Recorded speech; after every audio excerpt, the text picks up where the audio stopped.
Hi folks, doing some waxing here, and I've had a couple of inquiries on what I actually do with hot wax and how I handle it. You got to be aware that there's always the danger of spilling hot wax, which is not a fun thing to go through. I've never had it catch on fire, but I am cautious about it.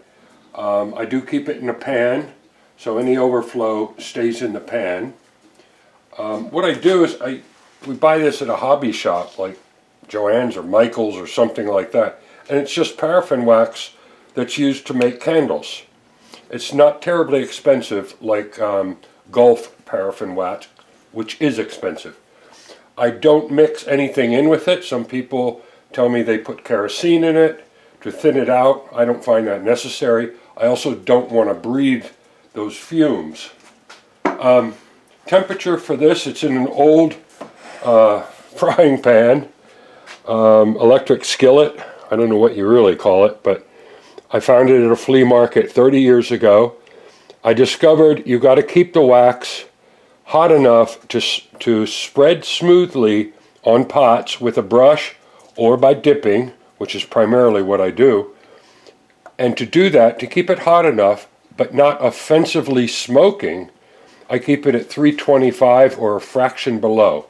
So there's usually a setting on these old things and you can adjust it. But if you see a smoke coming off here, fuming, lower the temperature, and eventually you're fine with it from there on.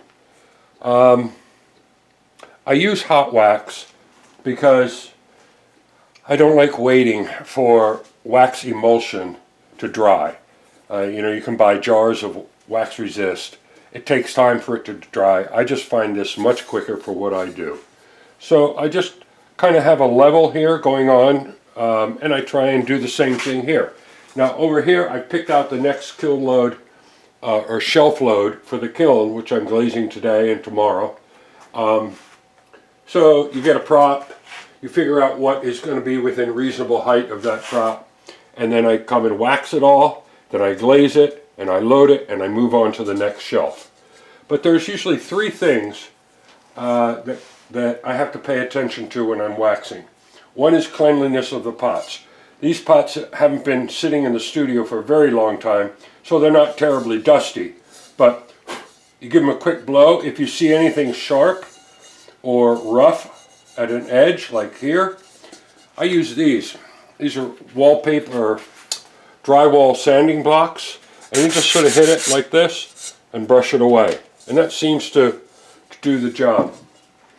If you find any little bumps of clay that have to come off, that, little things when you're making the pots and attaching handles and whatever, I use these. Right here's a little bit of roughness. I use these. These are box cutters of some sort. They're very sharp, and you just knock that away. Then I'll hit it quickly with that. Now we're ready to wax and glaze. But I'm constantly watching for little things that might be sharp when they come out of the gas firing or electric firing, glaze firing. So you'll see how quickly it dries. I place them on newspaper. So that's dried already.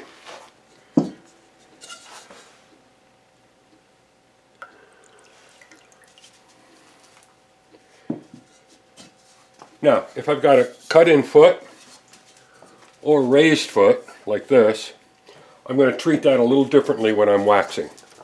A cut-in foot like this, I'm going to put a prop up here. I'm going to center that, center my bowl over the prop, and try and center that. Doesn't have to be perfect. I use these cheap Japanese brushes you buy in a hobby shop.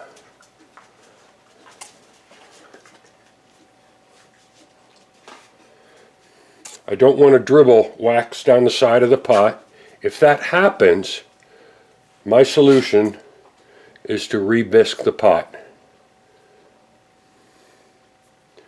Okay, my chop is here, and it hasn't got any wax in it, but it's close to the foot, so I'm just going to cover that with wax.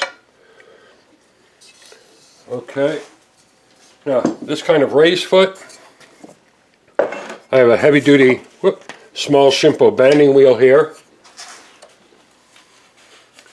And what I do is put newspaper here, set the pot upside down on its rim. I use newspaper because over time, next to the wax, this thing gets waxy surface on it. And I don't want that waxy surface transferred to my pots, so I put them on newspaper.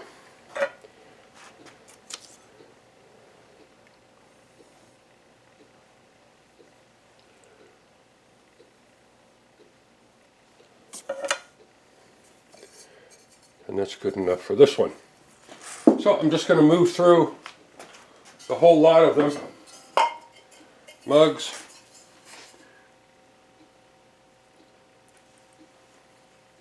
Now this one I notice is a little rough on the rim.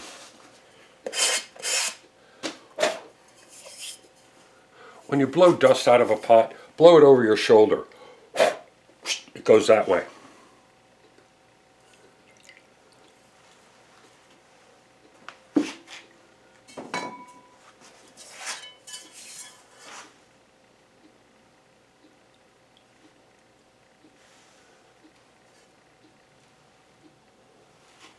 Anyway, it's a very quick way to get wax onto the pots, and I tend to glaze a shelf at a time. And the reason for that is I don't want glazed pots sitting around, getting old in the studio, collecting dust.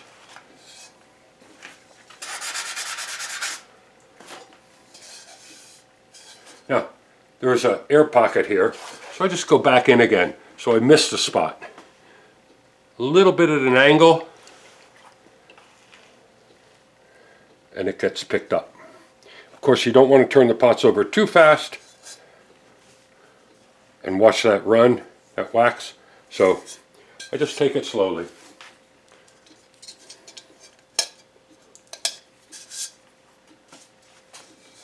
Okay, I'm going to work my way through it and continue glazing. Thanks for watching, folks.